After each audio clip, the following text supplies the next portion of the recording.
बिहार की राजनीति की बात हो और बाहुबलियों का जिक्र ना हो, ये मुमकिन नहीं है। बिहार के बाहुबलियों में एक नाम रीतलाल यादव का भी है। वर्तमान में यह दानापुर विधानसभा क्षेत्र से विधायक हैं और इनके ऊपर लगे आरोपों के कारण तो लगातार सुर्खियों में रहते हैं। वहीं इनके साथ में राजद के अध्यक्ष लालू यादव से उनकी नजदीकियों का कारण भी वह लाइमलाइट में रहते हैं। एक बार यह फिर चर्चा में आ गए हैं क्योंकि पटना पुलिस ने एक के बाद एक इनके 11 ठिकानों पर छापेमारी का मामला रंगदारी से जुड़ा हुआ है। क्योंकि पटना पुलिस ने एक के बाद एक इनके 11 ठिकानों पर छापेमारी की मामला रंगदारी से जुड़ा हुआ है और इस बारे में पटना पुलिस ने डिटेल जानकारी भी साझा की है। पुलिस के अनुसार बिल्डर कुमार गौरव ने रीतलाल यादव के विरुद्ध खगौल थाना में लिखित आवेदन दिया था, जिसमें उन्होंने रंगदारी की मांग का आरोप लगाया है। बिहार पुलिस मुख्यालय की ओर से बताया गया है कि उनके विरुद्ध अनुसंधान जारी है। ऐसे में हम जानते हैं कि रीतलाल यादव कौन है, इनका राजनीतिक रसूख कैसा है और आपराधिक रिकॉर्ड क्या है। बता दें कि रीतलाल यादव पटना जिले के ही निवासी हैं और उनका जन्म केथुआ गांव में हुआ था। एक दौर ऐसा भी कहा जाता है कि जब दानापुर डिवीजन से रेलवे के जितने भी टेंडर निकलते थे, इसके बाद 2020 में जमानत पर बाहर आए और दानापुर से विधानसभा का चुनाव लड़ा और जीत गए। रीतलाल यादव तब ज्यादा सुर्खियों में आए थे जब उन पर भाजपा नेता सत्यनारायण सिन्हा की हत्या के आरोप लगे थे। इसके बाद वह तब और सुर्खियों में आए जब बख्तियारपुर में चलती ट्रेन में 2 रेलवे ठेकेदारों की हत्या कर दी गई थी। आपराधिक छवि और तब लाइमलाइट में आई जब रीतलाल यादव पर अपने एक विरोधी चुन्नू सिंह की हत्या छठ के दिन करने का आरोप लगा।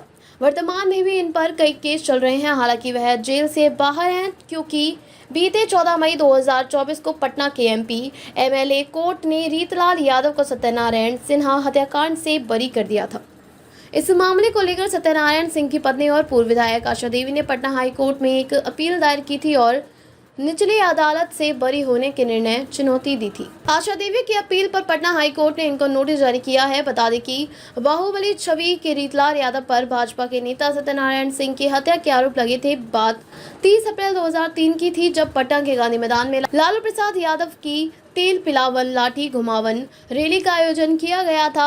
उसी दिन खगौल के जमालुद्दीन चौक के पास आशा देवी के पति सत्यनारायण सिन्हा की गोली मारकर हत्या कर दी गई थी। हत्या का आरोप रीतलाल यादव पर लगा था। कई सालों तक केस चलने के बाद निचली अदालत ने उनको बरी कर दिया, लेकिन अब पटना हाई कोर्ट में इसकी सुनवाई चल रही है। यहाँ यह भी बता दें कि रीतलाल यादव का इतना रसूख था कि पुलिस पकड़ नहीं सकी थी। इसके बाद वर्ष 2010 के विधानसभा चुनाव से ठीक पहले उनके सरेंडर किया था। ऐसा उन्होंने इसलिए किया क्योंकि वह चुनाव लड़ना चाहते थे और उन्होंने जेल से निर्दलीय का चुनाव पर्चा भरा था। उस समय भी उनके खिलाफ सत्यनारायण सिन्हा की पत्नी आशा देवी ही चुनाव लड़ी थी और इस चुनाव में रीतलाल यादव की हार हुई थी। आशा देवी चुनाव जीत गई थी, लेकिन वर्ष 2020 के चुनाव में रीतलाल यादव ने आशा देवी को हरा दिया और अभी वह विधायक है। बता दें कि ताजा मामला रंगदारी का है। पटना पुलिस के अनुसार पुनाई चक निवासी बिल्डर कुमार गौरव ने शिकायत की है कि रीतलाल के गांव कोतवा में उनके द्वारा अपार्टमेंट निर्माण कार्य चल रहा है। रीतलाल और उनके सहयोगियों ने बिल्डर से रंगदारी मांगी और जान से मारने की धमकी भी दी। इसी के आधार पर पुलिस ने विधायक के साथ उनके अपार्टमेंट पर यह कार्यवाही की है। छापेमारी की शुरुआत दानापुर के कोतवा स्थित रीतलाल यादव के आवास पर हुई और अभियंता नगर समेत अन्य ठिकानों पर भी तलाशी अभियान चलाया गया। दर्जनों गाड़ियों पर सवार होकर 200 पुलिस बल के साथ विधायक आवास पर छापेमारी हुई। पुलिस ने आवास को चारों तरफ से घेरने के बाद तलाशी शुरू की। पुलिस ने ड्रोन कैमरों का भी इस्तेमाल किया जिससे पूरे क्षेत्र पर आसमान से नजर रखी जा सके।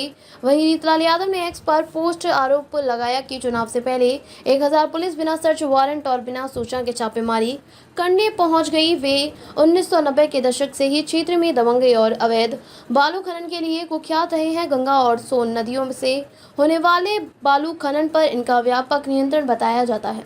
स्थानीय लोग बताते हैं कि क्षेत्र में कोई भी बड़ा काम उनकी मर्जी के बिना नहीं होता।